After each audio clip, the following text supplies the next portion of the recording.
నీ వాక్యం కూడా నాకు చాలా ఇదైతుంది. అంటే నేను బైబిల్లో నాకు అపవిత్రాత్మ నుంచి నన్ను విడిపించిన నాటి నుంచి నేను బైబిల్లో ఎప్పుడు తీసినా కూడా అప్పటికి నేను బాప్తీసం తీసుకోలేదు. అప్పుడే మందిరానికి అంతంత మాత్రంగా వస్తున్నా. ఈ ఇశ్రాయేలు అనే మాట నన్ను వదిలిపెడతా. నేను జాషువాతో పెంచుకుంటా వచ్చా. అన్నా నేను బైబిల్ తీస్తుంటే నాకేందో ఇశ్రాయేలు అన్న కాడికి ఏందో భయం వస్తుంది. ఆ మాట కాడకు రాగానే నాకు నడక జాగ్రత్తలేదు. బైబిల్ చదువుదామన్నా కూడా నాకేందో అర్థం కావట్లేదన్నా అని చెప్పి అన్నప్పుడు జాషువా అంటా వచ్చాడు, ఆ మాట అంటే నీకు ఆ పేరంటే ఇష్టం అయి ఉంటదేమో బహుశా, అందుకని నీ ఇష్టాన్ని బట్టి నీకు ఆ నడక జాగ్రత్తలేదు, ఆ దేవుడు మాట్లాడుతున్నట్టు కాదేమో, ఇంకోసారి ప్రార్థన చేసుకొని ఆలోచించన్నప్పుడు నేను కన్నీరు గాచి ప్రార్థన చేస్తూ వచ్చినప్పుడు చూడండి, ఇర్మియా గ్రంథం 4వ అధ్యాయం మొట్టమొదటి వచనం. ఇర్మియా గ్రంథం ఇదే యెహోవా వాక్కు ఇశ్రాయేలు నీవు తిరిగి రానుద్దేశించిన ఎడల నా యొద్దకే రావలెను. నీవు ఇటు అటు తిరుగుట మాని నీ హేయ క్రియలను నా సన్నిధి నుండి తొలగించి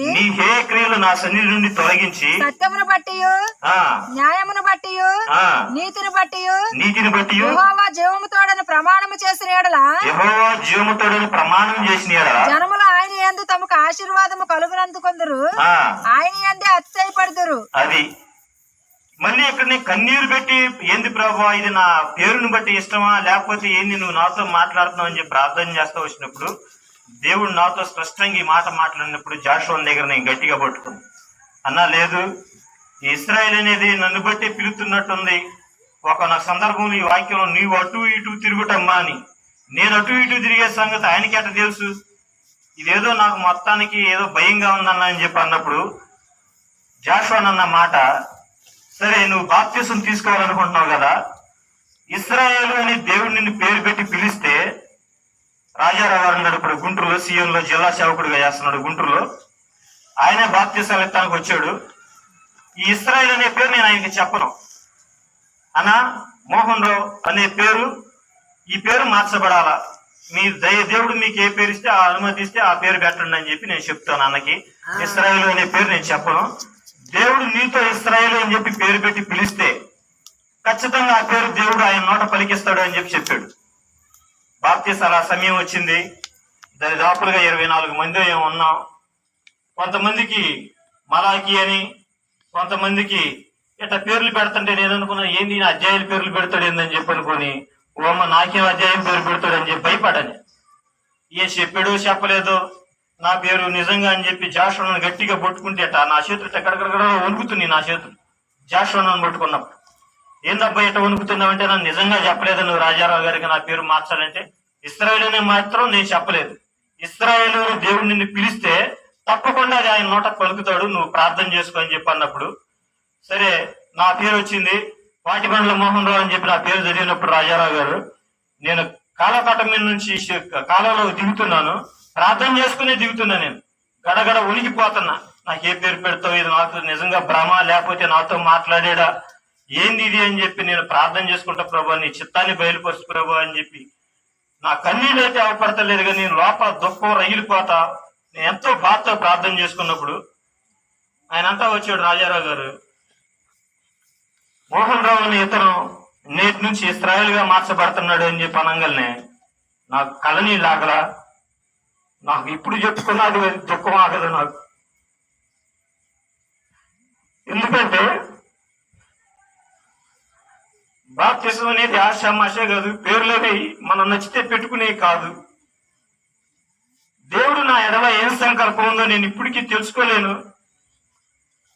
మరి ఎందుకు నన్ను ఇట్లాంటి పరిస్థితుల్లో కూడా తీసుకెళ్తున్నాడు? ధరాత్మ పట్టినప్పుడు ఒక్క పైసా ఖర్చు లేకుండా నా పేరు చెబితే నా కుటుంబీకులకి నిద్ర లేదు, గ్రామస్తులకు నిద్ర లేదు.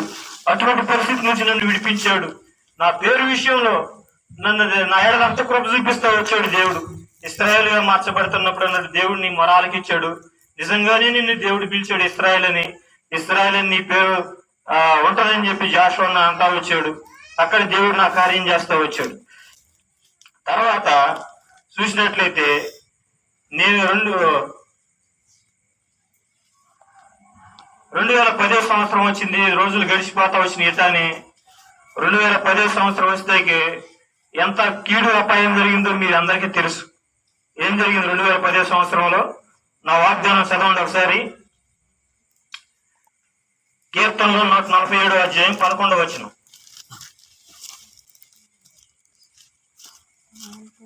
తన యందు భయభక్తులు గల వారి యందు, తన కృప కొరకు కనిపెట్టు వారి యందు యెహోవా ఆనందుడై ఉన్నాడు. యెహోవాని కొనియాడుము, సీయోను నీ దేవుని కొనియాడుము. ఆయన నీ గుమ్మములు గడియలు బలపరిచి ఉన్నాడు. నీ మధ్యను నీ పిల్లలను ఆశీర్వదించి ఉన్నాడు. నీ సరిహద్దుల్లో సమాధానం కలుగజేసిన వాడు ఆయనే. ఇదే నా వాగ్దానం. ఏంది? నీ సరిహద్దుల్లో సమాధానం కలుగు చేయవాడు ఆయనే అన్నప్పుడు ఆ వాగ్దానం వచ్చింది. జాషువాను ఇల్లు దర్శిస్తానికి వచ్చాడు. ఇల్లు దర్శిస్తానికి వచ్చినప్పుడు నీ వాగ్దానం ఏంది మోహన్ రావు అంటే, నేను వాగ్దానం చూపించాను.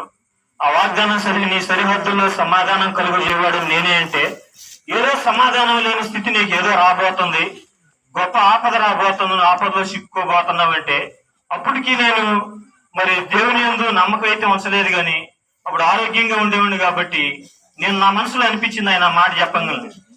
నేను ఆపదొచ్చి ఎదురుగా స్వత్తా ఊరుకుంటానా, తెప్పించుకుంటాను కదా నేను అని చెప్పి మనసులో అనుకున్నా.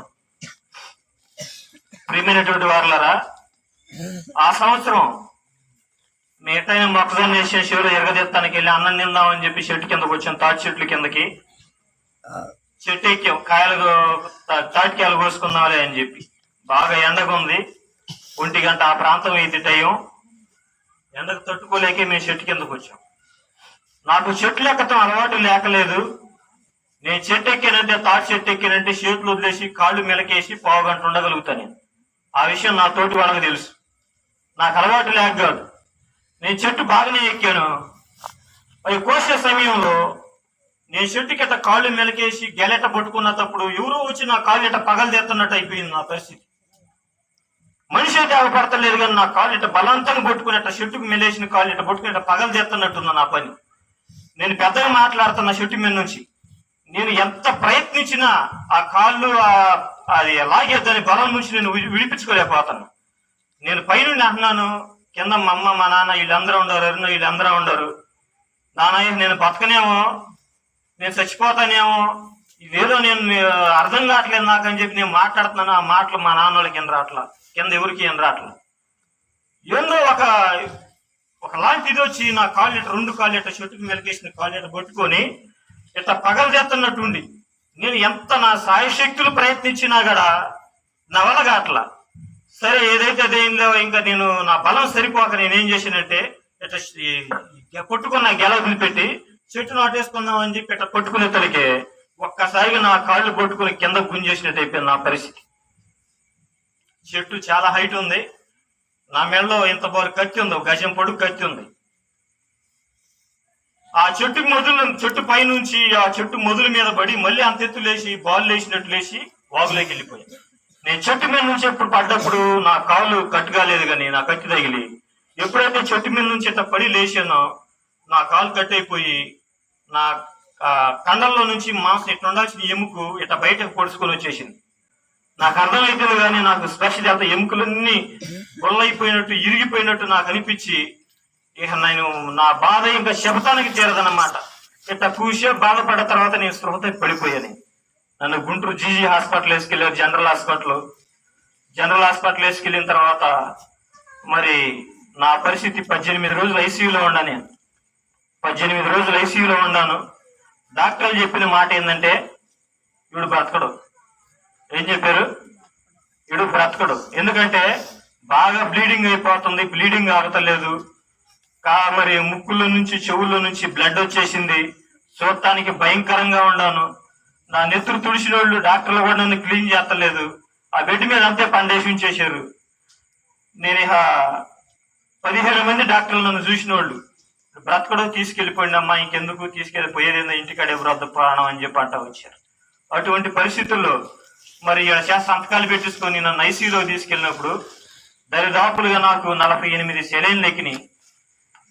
నాకు ఆపరేషన్ చేసిన డాక్టర్ వచ్చాడు.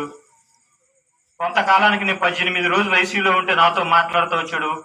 నాకు స్పృహ వచ్చింది. మోహన్ రావు ఎట్లుండాడు అంటున్నాడు, ఎట్లుండవు అంటున్నాడు. బాగానే ఉన్నాను సార్ అంటున్నాను.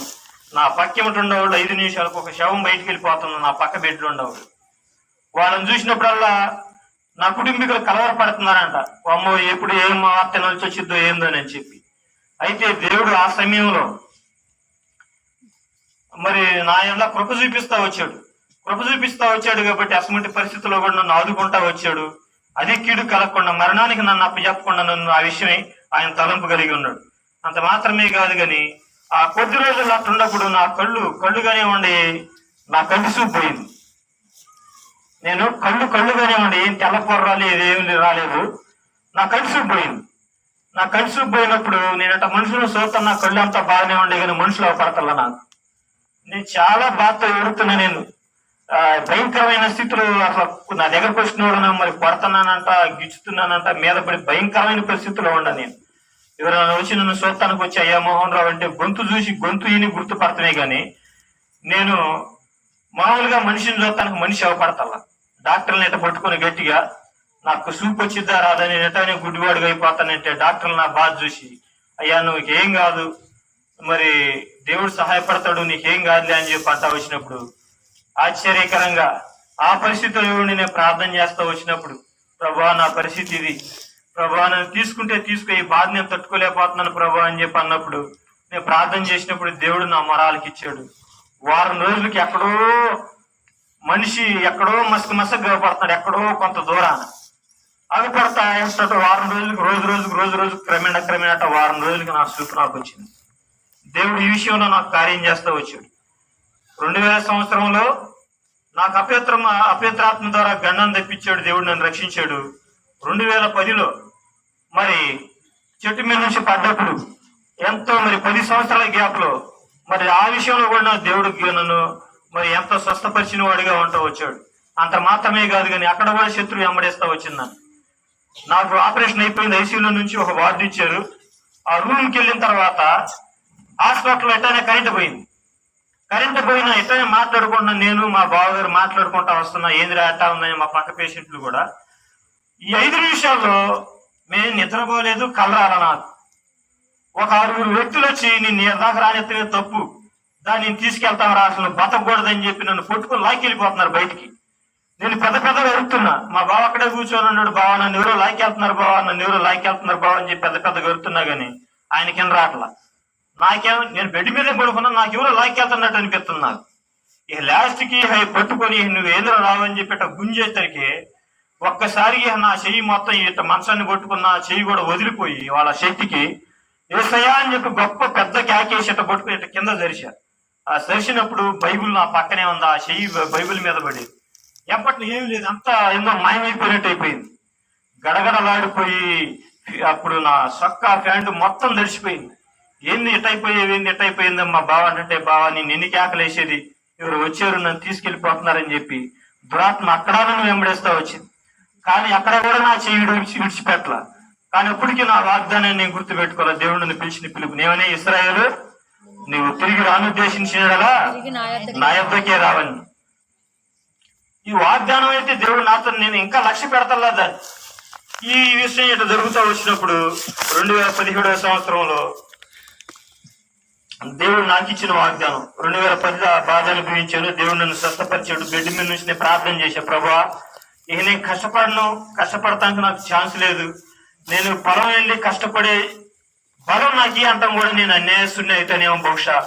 ఎందుకంటే ప్రభా నేను లేచి కుంటుకుంటానైనా సరే నీ మందిరానికి వెళ్ళి ఓపిక నాకు ఈ సాలు, నాకు ఎంతకంటే మించిన ఓపిక నాకు వద్దు ప్రభా అని చెప్పి ప్రార్థన చేసినప్పుడు దేవుడు అద్భుతంగా నా మొరాలకి ఇచ్చాడు. నేను ఊహించిన దానికంటే అత్యధికమైన బలాన్ని శక్తిని నాకు ఇచ్చాడు. తర్వాత నేను పనులకి వెళ్తా వచ్చాను, బాగానే కష్టపడతా వచ్చాను. నేను తర్వాత 2017వ సంవత్సరంలో నాకు ఇచ్చిన వాగ్దానం దేవుడు చూడండి,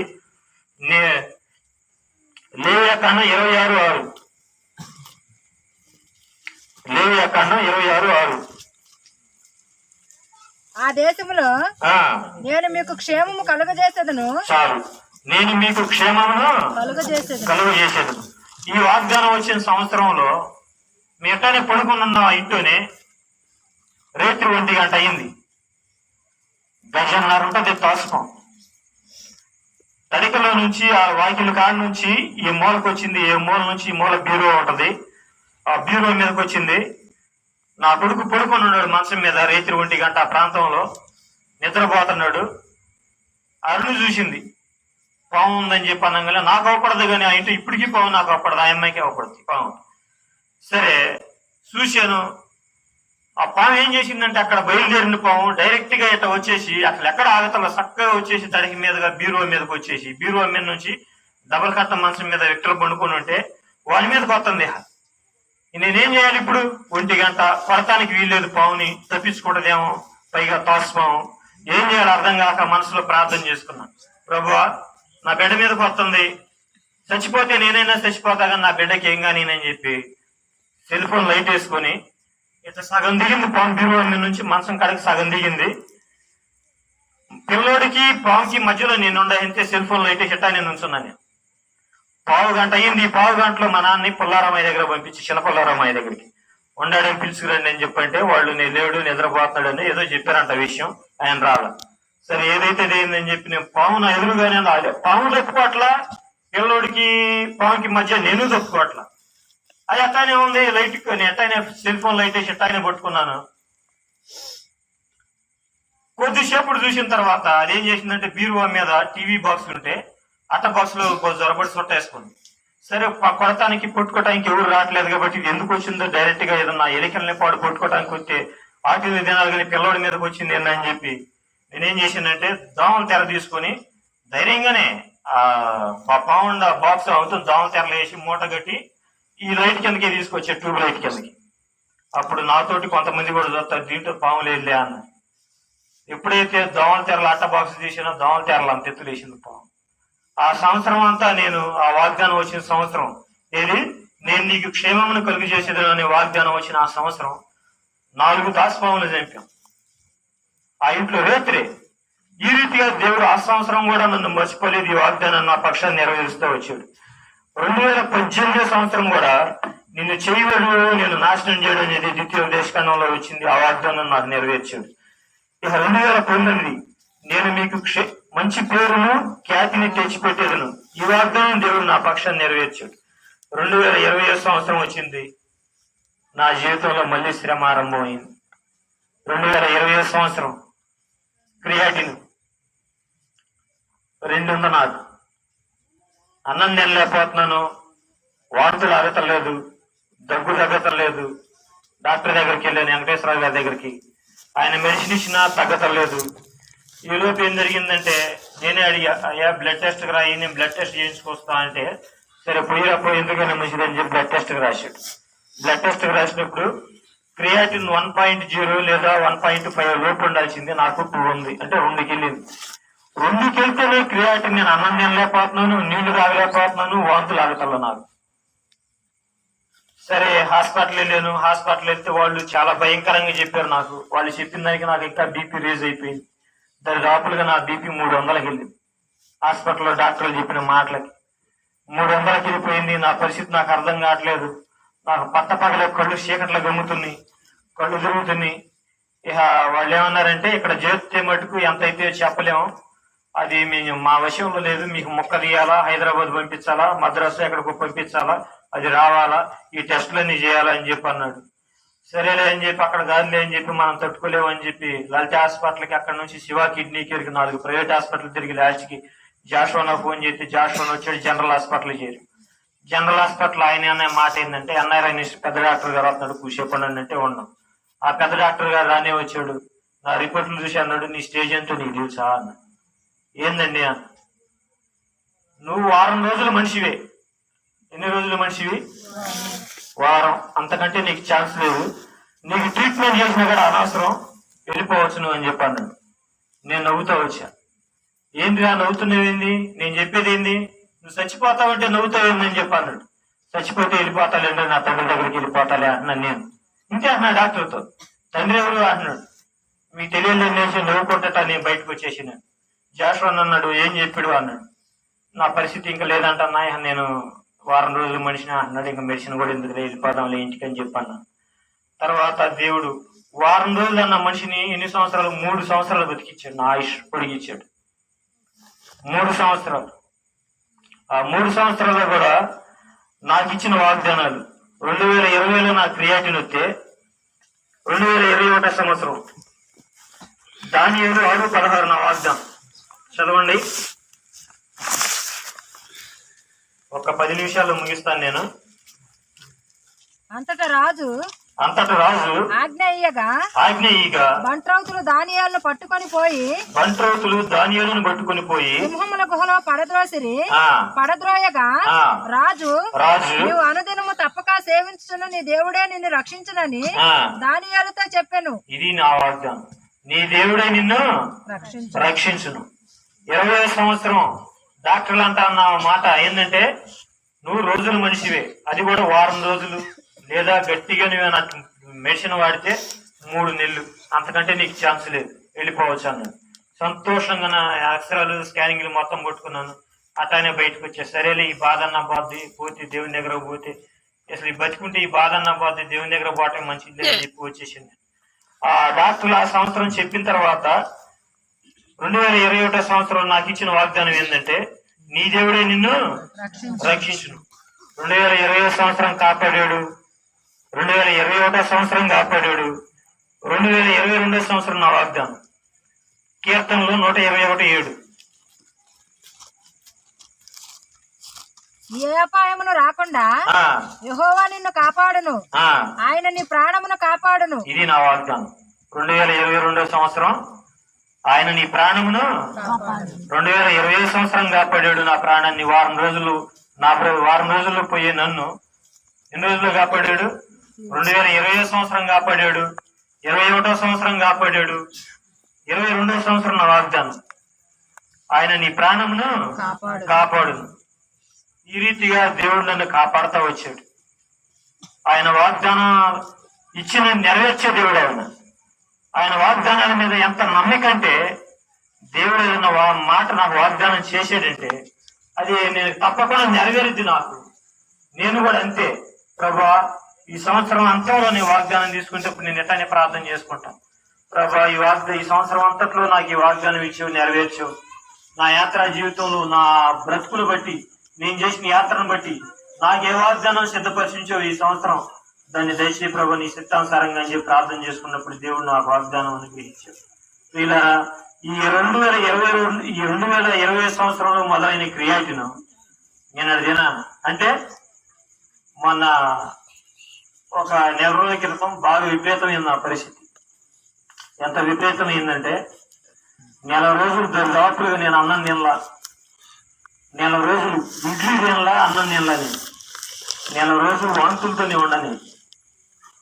నా క్రియాటిన్ లెవెల్స్ పెరిగిపోయింది. సహజంగా మనుషుల్లో ప్రతి ఒక్కళ్ళు ఈ క్రియాటిన్ ఉంటుందంట. అది 1.1 లేదా 1.5లోనే ఉండాలి. అది దాటిందంటే జీర్ణం చేయనీది, అది తిన్నదాన్ని ఏది కూడా జీర్ణం చేయనీది. నాకు ఎంతకి వెళ్ళిందంటే 5కి వెళ్ళింది. 5కి వెళ్ళిపోయేకే వాంతులు, నీళ్లు తాగినా వాంతులు అయితేని, ఇడ్లీ తిన్నా ఉన్నా వాంతులు అయితేని, అన్నం తిన్నా ఉన్నా వాంతులు. ఎట్ట దాపులుగా నెల రోజులు అన్నం లేకుండా బతికే నేను సన్నగా అయిపోతున్నా. నన్ను చూసి మా నాన్న బాధపడతా, సరేనయ్యా నేను ఉపవాస ప్రార్థన చేస్తాను అని చెప్పి దేవుడు అంతకుముందు మా నాన్నకు జరిగించిన కార్యం ఆయన జ్ఞాపకం చేసుకుని నేను ఉపవాస ప్రార్థన చేస్తానని చెప్పంటే నేను చెప్తా వచ్చాను మా నాన్నకి, నాన్న ఉపవాస ప్రార్థన అంటే అంత తేలిక కాదు, దేవుడితో దగ్గర అవటం అంటే అంత తేలిక కాదు, మనం చాలా క్రయం చెల్లించుకోవాలా. నువ్వు ఉపవాస ప్రార్థన మొదలు పెట్టావు, ఇంట్లో ఏదైనా జరగవచ్చు, నేను హాస్పిటల్ కావచ్చు, లేదా నేను మరణపడకు వెళ్ళొచ్చు. ఎందుకంటే మనం దేవునికి దగ్గర అయ్యకుంది ఆయన మనల్ని పరీక్షిస్తూ ఉంటాడు. నేను ఇంతే చెప్తా వచ్చా మా నాన్నకి, కుటుంబంలో ఎక్కడైనా ఏ సమస్య అయినా రావచ్చు. ఈ సమస్యలను ఎందుకంటే నువ్వు దేవుడి నుంచి నిన్ను దూరం చేస్తానికి శత్రు ప్రయోగాలు. కానీ ఎస్ముంటి పరిస్థితి వెళ్ళినా నేను గాని, కుటుంబంలో ఎస్ముంటి సమస్య వచ్చినా, నేను ప్రాణాపాయ స్థితిలోకి వెళ్ళినా, నువ్వు మాత్రం అనుకున్నది నెరవేర్చుకుని ఉండబాకు, నువ్వు మాత్రం ఉపవాస ప్రార్థన అనేది వదిలిపెట్టబాకు. ఎందుకంటే ఎంత పరీక్ష కాబట్టి నేను చెప్తున్నాను, గుర్తుపెట్టుకో అని చెప్పి అన్నప్పుడు సరేనయ్యా అని చెప్పి ఆయన సరే అంతా వచ్చాడు. నా పరిస్థితి కూడా విపరీతం అయిపోయింది. నేను చెప్పిన రీతిగానే నా పరిస్థితి విపరీతం అయిపోయింది. గుంటూరు వెళ్ళిపోయాం. గుంటూరు వెళ్ళిపోతే అక్కడ 16కి వెళ్ళింది అయ్యా క్రియాటిన్ అని, 21కి వెళ్ళింది అన్నారు క్రియాటిన్. అక్కడ నుంచి మరి డయాలసిస్ అర్జెంట్ గా నువ్వు జాయిన్ అవ్వాలా అని చెప్పి అన్నాడు. ఇక్కడ గాలి అని చెప్పి మేము మళ్ళా ఎక్కడికి వెళ్ళాం, మంగళగిరి ఎయిమ్స్కి వెళ్ళాం. ఎయిమ్స్కి వెళ్తే సెంట్రల్ గవర్నమెంట్ హాస్పిటల్ అది, అంతా పెద్ద డాక్టర్లు ఉన్నారు. నన్ను చూసిన డాక్టర్ ఏమన్నాడంటే, బ్లడ్ టెస్ట్ ఎప్పుడు చేయించావు అన్నాడు. ఇట్లా 2 రోజుల క్రితం చేయించా అన్నాడు. క్రియాటిన్ ఎంత ఉంది అన్నాడు. నేను ఇక్కడ అంతకు ముందు వెళ్ళేటప్పుడు చూపెడితే 2 ఉంది. ఇక్కడ ముట్లూరు ఇక్కడ ఇళ్లమడి తిరిగే డాక్టర్ ఉన్నాడు, వాడు బయట వేసుకొని, ఆయన పేరు నాకు తెలియదు. ఆయనతో చేపిస్తే ఇక్కడ ముట్లూరులో చూపిస్తే బ్లడ్ టెస్ట్ 2 ఉంది క్రియాటిన్ అని చెప్పాను. ఆడికి వెళ్తే 21 అన్నారు. నేనేం చేశానంటే తక్కువ ఉండదు చెప్పాను. సరే నువ్వు ఎక్కడ చెప్పినా ఏం చెప్పినా నేను ఇక్కడ బ్లడ్ టెస్ట్ చేస్తానని చెప్పి ఇక్కడ ఆయన బ్లడ్ టెస్ట్ రాశాడు. 3 రోజులకు వచ్చిన బ్లడ్ టెస్ట్ 25కి వెళ్ళింది నా క్రియేటిన్. ఎంతకి వెళ్ళింది? 25కి. మనిషి అసలు ఎప్పుడు క్రియాటిన్ 11కి వెళ్తేనే మనిషి బతకడు. 11, 16కి వెళ్తే మనిషి కోమాలోకి వెళ్ళిపోతాడంట, గుండె ఆగిపోతాడంట, వయసుగానే కూడా స్పర్శించలేని స్థితి అంట. డాక్టర్లు చెప్పాడు ఇది. నీ బీపీ చెక్ చేసాడు, బీపీ 290, 300 దాకా ఉంటుంది, నీకు నిద్ర పడుతుందా అన్నాడు. నేను ఎక్కడ కూర్చుంటే అక్కడే నిద్రపోతానయ్యా అని. గుండెల్లో దడగా ఉంటుందా అన్నాడు. దడే ఉండట్లేదా అన్నాడు. అసలు వైద్యానికి చిత్రంగా ఉండేవి. నువ్వు 180 ఉంటే తలలో నరాలు పగిలిపోతాయి, 200 ఉందంటే అసలు మనిషి నిలబడలేడు. నీకు 300 బీపీ ఉంది, గుండెల్లో దడలేదా అంటున్నావు, నిద్ర చక్కగా పడుతుంది అంటున్నావు. క్రియాటిన్ చూస్తేనేమో హై లెవెల్స్కి వెళ్ళిపోయింది, 25కి వెళ్ళిపోయింది క్రియాటిన్. అసలు నీ స్టేజ్ ఉందో నీకు తెలుసా అన్నాడు. నాకేం తెలుసా అండి అన్న. సరే ఎంపటిన ఎయిమ్స్ లో పెద్ద డాక్టర్ ఉంది, నాకు ఫోన్ చేశాడు. నా దగ్గర ఒక యవనస్తుడు వచ్చాడు. మరి ఆయన 40 సంవత్సరాలు, 35 సంవత్సరాలు, 37 సంవత్సరాలు, 40 సంవత్సరాల లోపు ఉంటుంది. ఆయనకి బీపీ 300 ఉంటుంది, క్రియాటిన్ 25కి వెళ్ళిందని చెప్పగలని ఆయన ఉంది. పెద్ద డాక్టర్, ఆ ఎయిమ్స్ మొత్తానికి సామ్రాజ్యానికి అధినేత ఉండటం. ఆమె స్పర్శిస్తాడా ఇప్పుడు? కనీసం చూడగలుగుతున్నాడా? అసలు మన లోకంలో ఉన్నాడా, లేకపోతే కోమా స్టేజ్ లాస్ట్ స్టేజ్కి వెళ్ళిపోయాడు అని చెప్పి అంటాను ఆయనతో. ఏంది లాస్ట్ స్టేజ్కి వెళ్ళిపోయాడు? నాతో నడుచుకుంటూ వచ్చాడు, కూర్చున్నాడు, 25 ఉంది క్రియేటిన్ అంటే నువ్వు ముందు అర్జెంటుగా ఆయన పంపిణీ ఐసీయూలోకి నేను చూడాలను. నేను ఐసీయూలోకి స్ట్రెచర్ మీద తీసుకెళ్ళిపోయారు. ఆమె కూడా ఇంతే ఉంది. అసలు నువ్వేం చిత్రంగా ఉండవు, మా వైద్యగానం కూడా నువ్వు అసలు ఇంత చిత్రంగా ఉండవు నువ్వు అని చెప్పని ట్రీట్మెంట్ మొదలు పెట్టారు. అక్కడ 7, 8 ఉండేవాళ్ళు, 11 ఉండేవాళ్ళు. మా కళ్ళ ముందే మేము డిశ్చార్జ్ చేసేటప్పుడు ఒక అమ్మాయి యవనస్తురా, 9 క్రియాటిన్ ఉంది ఆ అమ్మాయికి. హాస్పిటల్ వస్తే డాక్టర్ అంతా వచ్చిన మాట, నీవు అర్జెంట్ గా డయాలసిస్ చేయాలని చెప్పంటే, డయాలసిస్ అంటే నాకు భయం వేసి ఆ అమ్మాయికి. రక్తాన్ని ట్యూబులేసి తోడుతారు, ఎక్కడ పడితే అక్కడ సర్జరీలు చేస్తారు అని చెప్పి నేను తట్టుకోలేనని చెప్పి భయపడి నేను ఇంటికి వెళ్ళి ఆలోచించుకొని చెబుతా అన్నాను. ఇంటికి వెళ్ళి ఆలోచించే తల్లికి 9కి అయితే 11కి వెళ్ళింది. 11కి వెళ్ళినకి అమ్మాయి కోమాకి వెళ్ళిపోయింది, ఫిడ్స్లో వచ్చి కోమాలకు వెళ్ళిపోయింది. ఎయిమ్స్ కేసుకొచ్చే ఆ అమ్మాయి 30 మంది 25 మంది వచ్చారు. అందరూ ఏడుతున్నారు బొక్కబట్టి. వాళ్ళ నాన్న ఏడుతున్నాడు, వాళ్ళ చెల్లెలు ఏడుతుంది, వాళ్ళ తల్లి, పక్కన ఉన్న 30 మంది కలవరపోతున్నారు. ఏంటంటే ఎయిమ్స్ డాక్టర్లు మొత్తం పరీక్షించి అన్నారు, క్రియాటిన్ 11కి వెళ్ళింది, మీరు చేసుకున్నది ఇది. ఆ అమ్మాయి మరి వైద్యగానికి కూడా స్పర్శిస్తలేదు కాబట్టి మేము చెప్పలేం, కష్టం. ఈ అమ్మాయి ఎంతకెళ్తే 11 క్రియాటిన్కి వెళ్తేనే మేము చెప్పలేము ఈ అమ్మాయి బతికితో. కష్టం, అసలు 99% కష్టం. మీరు సైన్ చేస్తే మేము ట్రీట్మెంట్ మొదలు పెడతాం. సైన్ ఎందుకు చేస్తారో తెలుసు కదా మనకి.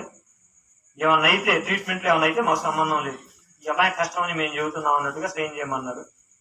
చేశారు. తర్వాత ఆ అమ్మాయి మాకు అప్పట్లో మరి ఇల్లు చేరిందో ఏమైందో కూడా మాకు తెలియదు. 11కి వెళ్ళిన అమ్మాయి ఈ రకంగా కోమాలోకి వెళ్తే నా స్టేజ్ అయింది. మరి నేను ఎంత ఉందో నాకు క్రియేటిన్ 25 ఉంది. నాకు ఎలాంటి దడ లేదు, ఏం లేదు. కానీ నా ప్రాబ్లం ఏంటంటే అన్నం తినలేకపోయేవాడిని, నీళ్లు తాగలేకపోయేవాడిని, 7 నుంచి మందిరానికి నడిచేతడికి నడవలేకపోయేవాడిని. మా తమ్ముడిని పిలిచి, అబ్బాయి బండి వేసిరారా, మరి నేను మందిరానికి ఎట్లా నడవలేకపోతున్నానని చెప్పంటే బండి మీద నన్ను తీసుకొచ్చి మందిరం కాడ వదిలిపెట్టు. అక్కడ నుంచి మోషన్ కొడుకు ప్రశాంత్ ఒక రోజు, అన్నా ఏందన్నా నీకు ఈ పరిస్థితి వచ్చిందంటే, ఏమో లేరా అని చెప్పి అవుతూ నేను కూడా ఆడ నుంచి బండి ఎక్కి వచ్చి, అంటే నా పరిస్థితి అంతగానం దిగజారిపోయింది. ప్రియులారా, నేను ఎందుకు చెబుతున్నానంటే, నేను బక్సింగ్ గారిని కాదు, అబ్రహాము, యాకోబు, ఇస్సాకులను నేను చూడలేదు బైబిల్లో ఉండవాళ్ళని. కానీ బైబిల్లో ఒక మాట ఉంది, చూసి నమ్మిన వారి కంటే చూడక నమ్మిన వారు ధన్యులు. నేను అబ్రహాము తనకు పుట్టిన కుమారుని వధించమంటే చదువుకున్నా. నేను బైబిల్ మామూలుగా చదివినప్పుడు ఇదే సంగతి. ఆ స్థితి నా దాకా వచ్చినప్పుడు నాకు అర్థమైంది మనం నిలబడగలుగుతామా లేదా అని. యోగుకు అంత కష్టం వచ్చినప్పుడు యోగు నిలబడగలిగాడు. మరి నాకు ఇంత కష్టం వచ్చినప్పుడు డాక్టర్లు బట్టినా, పోత వైద్యులు బట్టినా, ఎవరు బట్టినా నువ్వు రోజుల మనిషివే, నువ్వు బ్రతకటం కష్టం, ఒరిజినల్ గా ట్రీట్మెంట్ ప్రకారం అయితే నువ్వు బ్రతకూడదు అని చెప్తున్న దినాల్లో కూడా నేను నమ్మిన దేవుడు నన్ను చేయవద్దు పెట్టల. నేను నమ్మిన దేవుడు నన్ను చేయవద్దు పెట్టల. నా ప్రతి పరిస్థితుల్లో నాకు తోడుగా ఉంటా వచ్చాడు. నా ప్రతి పరిస్థితుల్లో నన్ను చేయగొట్టుకుంటా వచ్చాడు. ఇశ్రాయేలు నువ్వు తిరిగి అనుద్దేశించిన నా యుద్ధకే రావాలి, డయాలసిస్ చేయాలన్నారు. తీరారా మీరు, నేను ఈ విషయం మీరు జ్ఞాపకం చేసుకోండి. 12 రోజులు నేను ఎయిమ్స్ లో ఉన్నాను. మీరందరూ నా కోసం ప్రార్థన చేశారని నేను నమ్ముతున్నాను, విశ్వసిస్తున్నాను. నా కోసం ప్రార్థన చేసిన వారందరికీ నేను రుణస్తున్నే. ఆ రుణం ఎప్పటికీ నేను తీర్చలేను. మీ మొర ఆలకిచ్చే దేవుడు నన్ను రక్షించాడు, దాంట్లో ఏమాత్రం సందేహం లేదు. అయితే ఈ 12 రోజుల్లో కూడా డయాలసిస్ అంటే నర్సులకు అర్థమైంది. ఈ శరీరం మనది కాదు, ఇక డాక్టర్ల వశమే. ఎక్కడ పడితే అక్కడ కట్ చేస్తారు శరీరాన్ని, ఎక్కడ పడితే అక్కడ సర్జరీ చేస్తారు, ఎక్కడ పడితే అక్కడ నెత్తురు తీసేస్తారు. ట్యూబ్లేసి నెత్తురు తోడటం లెక్క చెప్పాలంటే డయాలసిస్ అంటే. అటువంటి పరిస్థితుల్లో కూడా నేను ఏనాడు కన్నీళ్లు పెట్టుకోలేదు. కన్నీళ్ళు అంటే నాకు ఈ బాధ ఎందుకు ఇచ్చావు దేవుడా, నా వయసు ఎంత, నా పరిస్థితి ఎంత, ఈ పరిస్థితి నాకు ఎందుకు అప్పచెప్పావు అని చెప్పి నేను పెట్టుకోలేదు. కానీ నేను ఎట్లా బైబిల్ చదువుతా, ప్రార్థన చేసుకుని బైబిల్ చదువుతుంటే నాతో మాట్లాడిన నాకు ఆదరణ ఇచ్చిన మాట యోబు గ్రంథం. చదవండి ఆ మాట. యోబు గ్రంథం 33వ అధ్యాయం. యోబు 33వ అధ్యాయం 9వ వచనం. వ్యాధి చేత మంచం ఎక్కుట వలనను ఒకని ఎముకలలో ఎడతెగని నొప్పులు కలుగుట వలనను వాడు శిక్షణము నొందును. సరిగా వాడు శిక్షణము పొందును. నేను చదువుతాను చూడండి. వ్యాధి చేత మంచం ఎక్కుట వలనను ఒకని ఎముకలలో ఎడతెగని నొప్పులు కలుగుట వలనను వాడు శిక్షణము నందును. శిక్ష లేదు, శిక్షణము లేదు. అవునా కాదా? శిక్ష అంటే నువ్వు నేను చేసే పాపాన్ని బట్టి దేవుడు మనకి విధించేది శిక్ష. శిక్షణ అంటే తరిపేది. ఏంటిది? ఎక్కడ తరిపేదు? ఒకడు వ్యాధి చేత మంచం ఎక్కుట వలనను వాడి ఎముకల్లో ఎడతెగని నొప్పులు కలుగుట వలన. నేను ఒక్కసారి ఎంట్రన్స్ అయినప్పుడు, నేను ఎప్పుడైతే హాస్పిటల్ బెడ్ మీద డయాలసిస్ పడుకున్నాను, ఒక్కసారి నేను ప్రార్థన చేసినట్టు గుర్తు. ప్రభువా, అబ్రహాం నేను చూడలేదు, ఇస్సాకు నేను చూడలేదు, యోగుని నేను చూడలేదు, వాళ్ళ శ్రమల గురించి నేను చదివిన వాడినే కానీ నా కన్నులతో చూసినోడు కాదు. ఇప్పుడు ఆ పరిస్థితి నాకు వచ్చింది. డాక్టర్ చెప్తుంటే నేను చచ్చిపోతావు, బతకు అంటున్నారు. నాకు వచ్చే రిపోర్ట్లు అంత భయంకరంగా వస్తున్నాయి. ఒక తీర్మానం చేసే దేవునితో, ప్రభువా నన్ను సజీవునిగా ఇంటికి నడిపిస్తే నా బ్రతుకు దినాల్లో నీకు సాక్షిగా ఉంటా. లేదు, ఈ బాధతో నేను అనుభవించి నన్ను పిలుచుకోవడం నీ సిద్ధమైతే నేను సిద్ధమే ప్రభువా. ఈ బాధ నేను భరించలేనేమో, ఎందుకంటే నీతో అంటి ఉన్న దినాలే నాకు క్షేమం కాబట్టి నన్ను పిలుచుకుంటే నీ దగ్గర రావటానికి నేను సిద్ధమే. నాకు ఎలాంటి ఇది కూడా లేదు ప్రభువా. నన్ను స్వస్థపరుతావా, పిలుచుకుంటావు, 2 దేవుడు అద్భుతంగా ఈ వాక్యం ద్వారా, యోబు గ్రంథం ఈ వాక్యం ద్వారా నాతో మాట్లాడినప్పుడు శిక్షణ నాకు ఎక్కడిస్తాడా అని చెప్పి నేను అనుకున్నప్పుడు, ఇదే రీతిగా నేను ప్రార్థన చేస్తా వచ్చినప్పుడు చూడండి, యెహెజ్కేలు 2వ అధ్యాయం. ఈ మాట చదివి నేను 10 నిమిషాల్లో ముగిస్తాను. యెహెజ్కేలు గ్రంథం 2వ అధ్యాయం మొట్టమొదటి 2 వచనాలు చదవండి. నరపుత్రుడా, నీవు చక్కగా నిలబడము, నేను నీతో మాట్లాడవలను చాలు, నేను నీతో మాట్లాడవాలి. నరపుత్రుడా, ఏకూజామని 5 గంటలప్పుడు 4:30 లేచి నేను దినపాఠం చదువుకుంటా ప్రభువా, అసలు నా విషయంలో నీ ఉద్దేశం ఏందో బయలుపరచు తండ్రి, నీ చిత్తం ఏందో ఈ దౌర్భాగ్యుడికి అర్థమయ్యేటట్టు నువ్వు మాట్లాడు ప్రభువా అని చెప్పి నేను ప్రార్థన చేసి ఈ వాక్యం చదివినప్పుడు, ఈ వాక్యం ద్వారా దేవుడు నాతో మాట్లాడుతూ వచ్చాడు. నరపుత్రుడా, నీవు నువ్వు చక్కగా నిలబడమంటే నేను అంటున్నాను, నేను ఏడ నిలబడతానయ్యా దేవుడా, నన్ను డాక్టర్ సర్జరీ చేశారు, నాకు నువ్వు నడవద్దు అంటున్నారు, నిలబడద్దు అంటున్నారు, నేను ఏడ నడుతానని చెప్పి ఎట్లా నేను మాట్లాడతాను. చదువు. నరపుత్రుడా, నీవు చక్కగా నిలవబడము, నీవు చక్కగా నిలబడము, నేను నీతో మాట్లాడవలనని, నేను నీతో మాట్లాడవలనని ఆయన నాతో మాట్లాడినప్పుడు ఆత్మ నాలోనికి వచ్చి నన్ను నిలవబెట్టెను.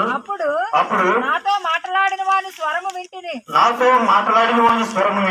ఆయన నాతో ఇట్లనెను, నరపుత్రుడా, నా మీద తిరుగుబాటు చేసిన జనుల యొద్దకు, ఇశ్రాయేలీయుల యొద్దకు నిన్ను పంపుచున్నాను. చాలు, ఇశ్రాయేలు దగ్గర నిన్ను పంపుచున్నాను అనుకోండి. నేను అంటున్నాను, నువ్వు ఏడ పంపుతావయ్యా, నేను బెడ్ మీద ఉన్నాను, సాగు బతుకుల్లో ఉన్నాను, నువ్వు నేను చక్కగా నిలబడమంటున్నావు. ఇట్లా మాట్లాడుతున్నా. ఇట్లా మాట్లాడుకునేటప్పుడు నాకు ఎవరో వచ్చినట్టు అట్లా మాట్లాడుతున్నట్టు మా ఇద్దరు సంభాషణ జరుగుతున్నట్టు నాకు అనిపించి కళ్ళు తెరిచి చూస్తే ఏమీ లేకపోయి, ఏందా ఇది ఎట్లా జరిగిందని చెప్పి తర్వాత ఈ ఉదయకాలం ఎట్లా జరిగింది. ఆ రాత్రి 12 గంటలకి ఒక స్వరం ఏంట వచ్చింది. ఏ స్వరం అంటే, బాగా ఆవేశంతో రగిలిపోయి, తట్టుకోలేని ఆవేశంతో రగిలిపోయే ఒక మూలిగ ఎంట వచ్చింది. తట్టుకోలేని ఆవేశంతో రగిలిపోయే ఒక మూలిగ ఎంట వచ్చింది. అది దురాత్మ మూలిగే, దురాత్మదే అని చెప్పి నేను గ్రహించాను. ఉదయకాలం ఏంట దేవుడు నాతో మాట్లాడి, నరపుత్రుడా, నువ్వు చక్కగా నిలబడి నేను నీతో మాట్లాడనేమి, నేను పలానా చోట పంపుతున్నా అన్నప్పుడు నేను ఎక్కడ పోతానయ్యా, నేను సాగు బతుకుల మధ్య ఉన్నాను, నన్ను నడవద్దు అంటున్నా డాక్టర్ అని చెప్పి మాట్లాడి ఈ కార్యం అంతా అయిపోయింది. ఉదయకాలం. రాత్రికాల సమయం ముందు ఒక లాంటి ఆవేశంతో రగిలిపోయే మూలుగు నేను ఎంత వచ్చాను. నాకు డౌట్ వచ్చింది, ఏదో కార్యం జరగబోతున్నాయి. నా పక్కేమంటే మణికంఠ అనే పేషెంట్ ఉన్నాడు. నేను అరుణమ్మని పిలుస్తున్నా, అరుణమ్మ అని 20 క్యాల్కులేషన్ తన నిద్రలో. ఈ పక్కేమంటున్నా మణికంఠ అనే పేషెంట్ ఎన్నిసార్లు పిలవాలి నేను చెప్పి పెద్దగా శత్రువుని పెళ్ళేశాడు వాళ్ళ అమ్మ మీద. శత్రువు ఈ కార్యం ఎట్లా చేసింది, ఈ కార్యం ఏ రూపాయన తేలిపోయింది అని చెప్పిన. అయితే దేవుడు నాకు ఇచ్చిన వాగ్దానం, దేవుడితో నేను చేసిన తీర్మానం, నా బాప్తీసు వాగ్దానం ఏంటంటే ప్రకటన 2:10. ఇదిగో మీరు చెరలో పోయి, ఇదిగో మీరు శోధింపబడినట్లు శత్రువు మీలో కొందరిని చెరలో వేయబోతున్నాడు. 10 దినములు శ్రమ కలుగును, మరణము వరకు నమ్మకంగా ఉండుము. మరణము అన్న కాడ పుట్టినట్లు ఒకటేసి ఉంటుంది చూడండి, ఏమైందో ప్రాణాపాయము వచ్చినను అని ఉంటది అక్కడ. మరణము వరకు నమ్మకంగా ఉండు. మరణం అంటే ప్రాణాపాయం వచ్చినను నువ్వు నమ్మకంగా ఉండు, నేను నీకు జీవ కిరీటం ఇస్తాను. ఆ వాగ్దానాన్ని చేతబట్టుకున్నాను. నేను ఏనాడు కూడా ఈ 12 రోజుల్లో ఒక్కసారి చెప్తే నేను ప్రార్థన చేశాను, ప్రభువా ఈ బాధ నాకు ఎందుకు పెట్టావు, ఈ బాధ తీసే ప్రభువా, నాకు తగ్గిస్తు ప్రభువా అని చెప్పి నేను ఏనాడు ప్రార్థన చేశాను కదా. ఒక్కసారి చెప్పి నేను అంత ఆరాధన చేస్తా వచ్చా. ప్రభువా నీ చిత్తం అయింది, నీ చిత్తం లేకుండా నరుని తల వెంట్రుక నేల రావద్దని చెప్పి వాక్యాన్ని చదువుతా వచ్చాను. నేను ఇంత బాధపడుతుంటే, నేను ఇంత ఇది జరుగుతుంటే నాకు నీకు తెలియదా? తెలిసి కూడా నువ్వు కాముగా అంటే ఈ కార్యం జరిగినెత్తున్నావు అంటే నీ చిత్తాన్ని నేను అనుభవిస్తా తండ్రి. ఎంత నెత్తురైనా నా రక్తాన్ని ట్యూబులతో లాగినా, ఎంత క్రైమైనా చెల్లిస్తా, నేను మట్టికి తగ్గించు అనే మాట పొరపాటు నేను నా నోటు. ప్రభువా నాకు తగ్గి ఇది నా నుంచి తీసేయండి, నీ చిత్తం అయితే తగ్గిస్తాను. అయితే నాకు ఈ బాధించినందుకు నీకు నా హృదయపూర్వక కృతజ్ఞతాస్తుతులు చెల్లిస్తున్నా ప్రభు. నీ చిత్తం నేను 12 రోజులు లోపల ఆరాధనే చేస్తా వచ్చాను. ఆ బిడ్డ మీద ఆ స్థితిలో కూడా ఉండేది. నేను ఈ వాస్తవానికి ఈ దినాన్ని చూస్తాను అనుకోలేదు. మీతో ఈ రీతిగా సాక్ష్యం పంచుకుంటా నేనే ఆశ కూడా నాకు లేదు అసలు. డాక్టర్లు చెప్పే పరిస్థితిని బట్టి, మాటలను బట్టి, నాకు వచ్చే రిపోర్టులను బట్టి అయితే అద్భుతకరంగా ఒక్క మంచినీళ్ళు తాగటానికి ఇబ్బంది పడింది నేను. ఈరోజు చక్కగా మంచినీళ్ళు తాగలుగుతున్నాను. ఈ రోజు ఇక్కడ నుంచి మా ఇంటి ఆదరి నుంచి ఈ జరిగి నడిస్తే ఆవేశంతో బాగా ఆయాసం వచ్చేసి నడవలేని పరిస్థితి వచ్చేది నాకు. ఇప్పుడు బాగా నడవగలుగుతున్నాను, ఆయాసం లేదు. అద్భుతకరంగా ఒక ఇడ్లీ తినటానికి తినలేకపోయి 20 లోపలుగా 30 రోజులు నేను అన్నం లేకుండా బతికే, నేను వాంతులతోనే. ఈ విషయం ఎవరికి తెలియదు. నా కుటుంబీకులకు తెలుసు. 30 రోజులు దరిదాపులుగా ఈ దినం నాకు ఆకలి కూడా చక్కగా ఎలాంటి లోపం నాలో డైజెషన్ అవటం కానీ నీళ్లు తాగటం కానీ ఆకలిగా ఎలాంటి లోపం నాలో లేదు. ఈ విధానం చక్కని ఆరోగ్యం ఇచ్చాడు దేవుడు నా ఎడల చేసిన మేలుని నేను ఎన్నడూ మర్చిపోను. అందుకని చెప్పి ఆ దావీదు ఇందాక నేను చదువుతా వచ్చి 105వ కీర్తన నేను చదివిన కీర్తన నేను చదివించింది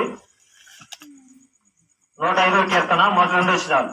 యెహోవాకు కృతజ్ఞతాస్తుతులు చెల్లించుడి, ఆయన నామమును ప్రకటన చేయుడి, జనములలో ఆయన కార్యములను తెలియజేయుడి, ఆయనను గూర్చి పాడుడి, ఆయనను కీర్తించుడి, ఆయన ఆశ్చర్య కార్యములన్నిటిని గూర్చి ఆయన ఆశ్చర్య కార్యములన్నిటిని గూర్చి సంభాషణ చేయుడి. ప్రియులారా, నేను ఏ తోటకాడకి వెళ్ళలేదు, నేను ఏ డినామినేషన్ దగ్గరికి వెళ్ళలేదు, నేను ఎక్కడికి వెళ్ళాలా. నేను నమ్మిన దేవుడు సజీవుడని నేను అంతే గట్టి పట్టుకున్నాను. నేను ఇంట్లో కూడా చెప్తా వచ్చే నేను నాకే చిన్న ఇదైనా కూడా మా నాన్న గాని మా అమ్మ నా ఇంట్లో ఎవరు తట్టుకోరు, నా తమ్ముడు గాని ఎవరు కూడా తట్టుకోరు. ఎవరు నేను ఏళ్ళ బాధ నాకు వచ్చే బాధ కన్నా కూడా ఏళ్ళని చూస్తే నాకు దుఃఖం ఆగేది కాదు. నాకేదన్నా జరగరాని జరిగితే మరి ఇలా పరిస్థితి ఏందా, వీళ్ళు ఎట్లా ఉంటారు ఏందో అని చెప్పి నేను బాధపడతా ఉండేవాడిని. మా నాన్న అయితే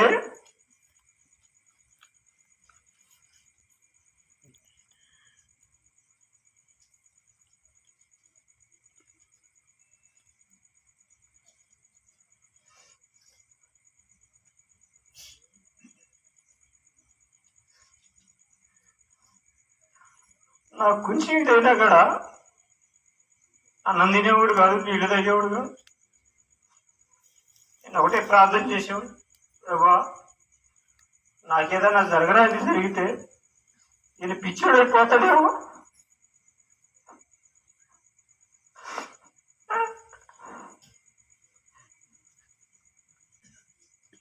అని చెప్పి నేను బాధతో ప్రార్థన చేసినప్పుడు ఈయనకు ఒక నిరీక్షణ దయచేయి.